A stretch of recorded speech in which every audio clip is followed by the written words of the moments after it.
Welcome back to Two Up Front, presented by Three Lions Pub here at the Attention Era Media Studios, broadcasting live on Brew Sports. I'm Baxter Colburn. And this is Simon Provan. All right, Simon Provan. Great to hear from Rachel Wood in our last segment, talking about the She Believes Cup, the United States women's national team. It's a different look, as she explained. And it's a different Germany, it's a different France, it's a different England.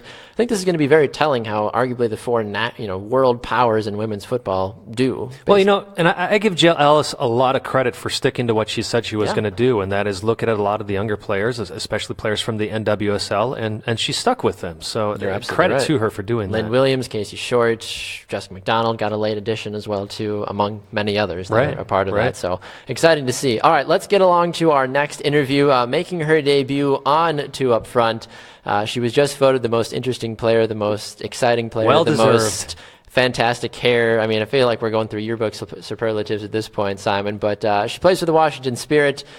Some people might know her more by her mohawk than by her as a player, which I think is ridiculous because she's an incredible player. Yes. It's Joanna Lohman, and she joins us now on the shopfutsal.com call-in line. Joanna, welcome to Two Up Front today.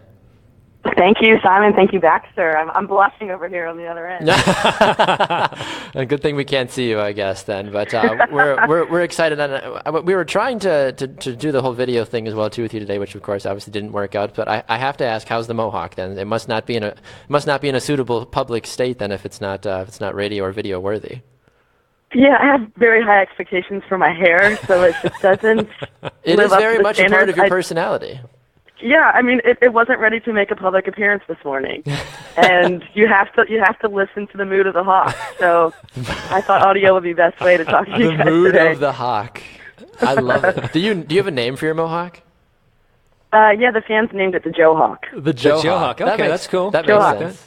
So the people. And it has its own T-shirt. Have you not seen the T-shirt? No. How do I get a Joe Hawk T-shirt? Oh wow! All right, we'll hook you up. I appreciate that. I'll have my people talk to your people after this show, and we'll get you a shirt. Perfect. Our agents will get in touch, and we'll figure out a way to make it happen. Well, Joanna, we're excited to have you on the show. Last season, of course, a little different for you than you wanted, of course, but the Washington Spirit making it all the way to the NWSL final last year, unfortunately losing in extra time and in penalty kicks, ultimately to the then Western New York Flash. Give us a little bit of your thoughts about the game, just to take you back there briefly, but in terms of how you thought everything kind of flowed and the end overall result, unfortunately. Yeah, it's been an interesting off season for me because if anyone who follows me on social media, I was very open about how heartbreaking that loss was for me personally. I know it was heartbreaking for everyone on the team, but as the oldest player, 34 years old, my third championship, I've never won, to lose that game in that fashion because double overtime, honestly, the last kick of the game, I thought we were going to win a championship. And so my brain was wrapped around finally lifting that trophy above my head. I could see it. And then to have them score with that last kick and then for us to lose in penalties, it was honestly shattering. It would be really, really hard for me. It'd be one thing too, Joanna, if not to rub salt into the wound, but it'd be one thing too if you guys were the ones who were constantly down and coming back. But it was the opposite way, where the Spirit were the ones up 1-0, then up 2-1, and then as you said, that heartbreaking goal from Lynn Williams there in the dying seconds, really of I still don't know how time. that went in. Honestly, I've watched that video 100 times and I still don't understand it. You were at the game too, Simon. I don't understand. Yeah.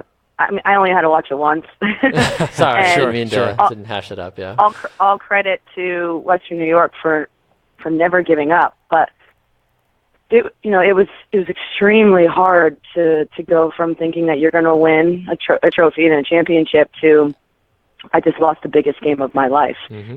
And credit. I love the fans, and they always try to make me feel better and saying, "Oh, there's always next year," and it's only a game. But for me, I wanted to be shattered. I wanted my heart to be broken because I care so much about the game and I care so much about my team that there was no other option but to be just so deeply sad. And I would say for days, I cried. I didn't really know how else to respond. And thankfully my parents were there to hug me when the game was over because there was nothing else that I thought could make it better besides, having your loved ones there and having them support you regardless if you win or lose that game.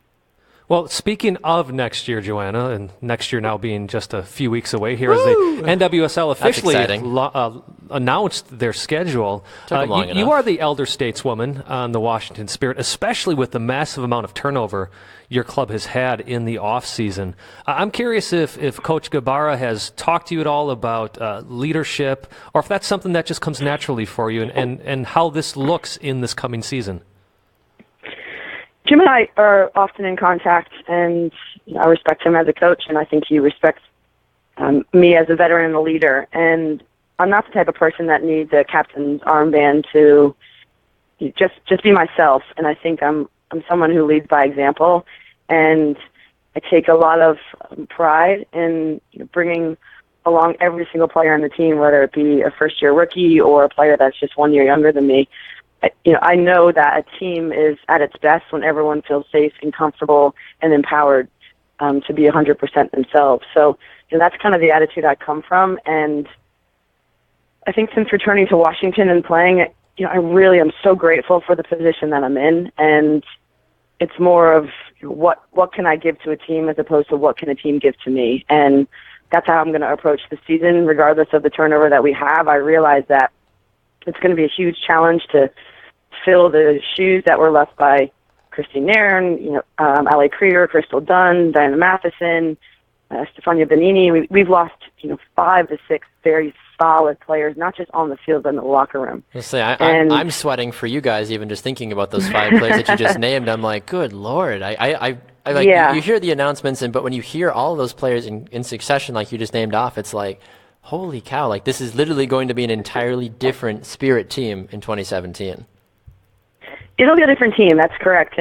But that happens every single season in NWSL. I think there's an incredible amount of turnover in our league because contracts are usually 1 year plus an option year, so you're going to have a lot of turnover, and it's still a new league, so people tend to come and go. But I'm excited. I'm excited to start the season, to have an unprecedented 5th season in our league. You see the progress of women's soccer. You see the game growing exponentially, and the fans, they're hungry. They want the schedule to come out. They want to plan when are they going to see a Spirit game, at a away stadium. When are they going to come to one of our home games?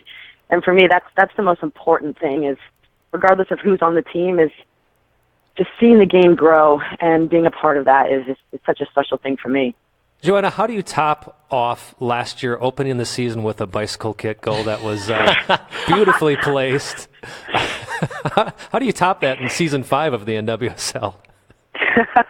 Well, I termed it more of a tricycle kick. If we look back, I didn't get off the ground that much. So not to sell myself short, it was a pretty awesome moment for me in my career. I think I'm gonna have to now take it off my chest and then do a full Wayne Rooney bicycle kick. Okay, there you go. So opening day. Yeah, how do you guys feel about that? If you don't do that opening day, I'm gonna burn my Joe Hawk T-shirt. That's the standard that you have now. Be like, if you don't score a bicycle kick in that style on game 1, you can never come back onto up front. It'll be like, she's banned from the show. I might as well just retire, right? Exactly. No, we don't want that. You have done so much for the women's soccer game as a whole.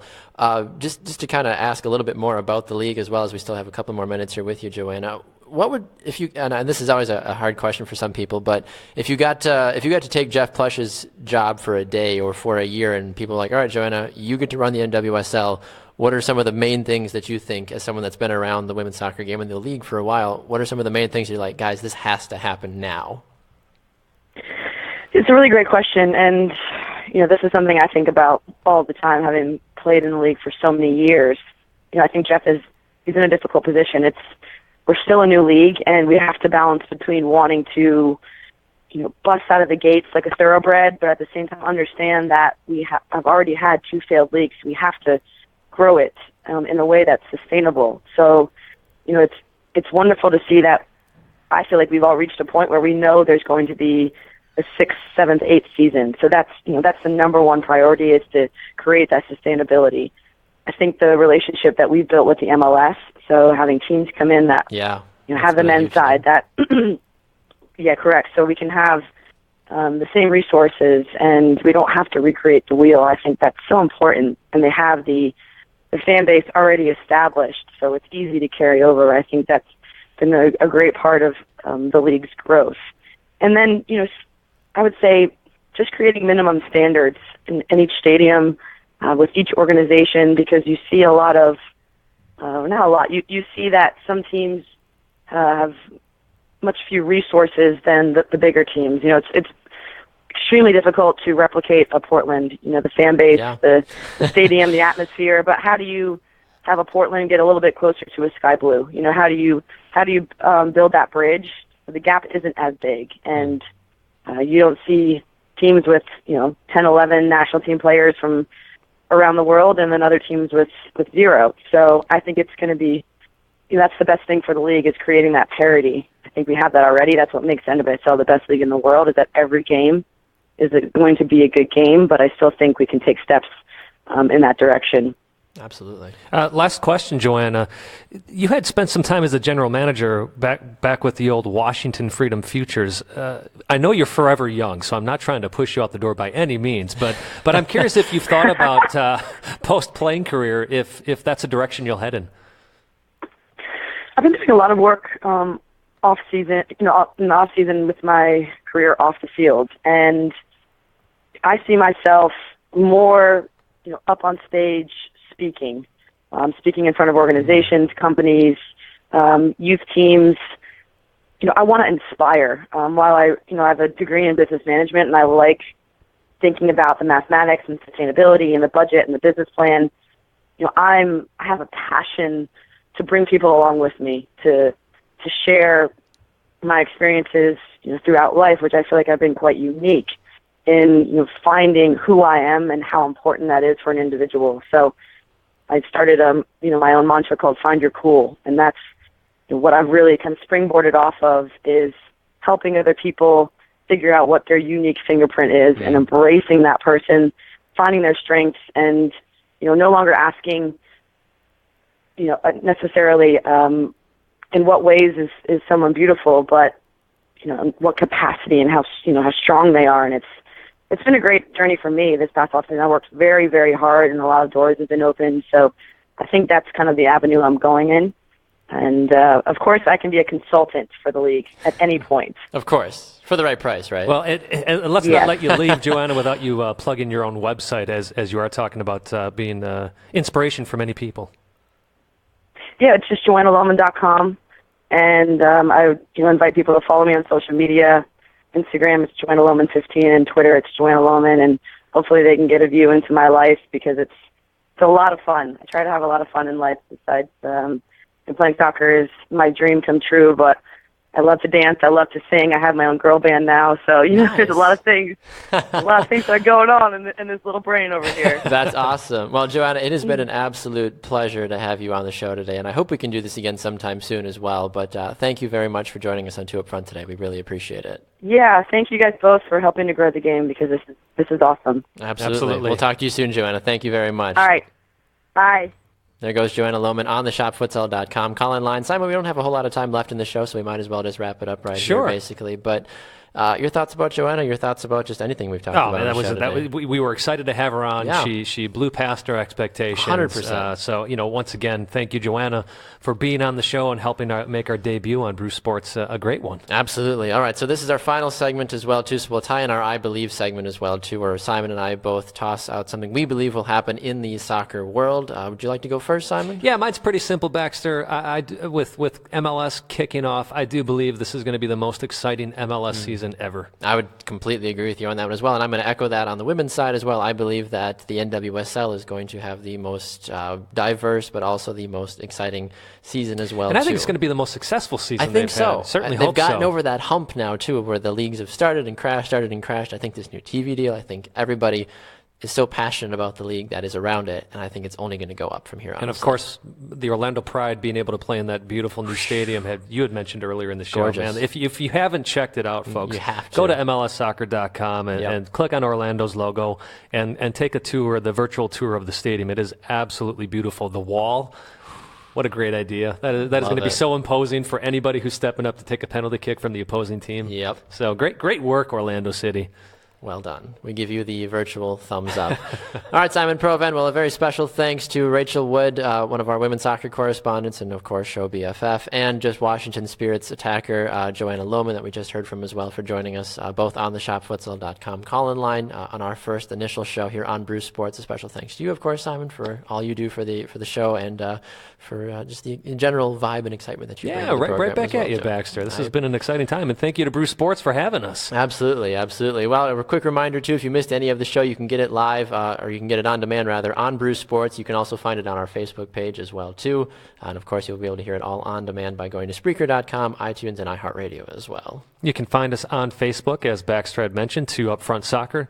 You can also find us on Twitter at 2Upfront Soccer. You are at Baxter Colburn. I'm at Simon Provan. All right, he's Simon Provan. I'm Baxter Colburn, with our manager being the one above. We are 2Upfront.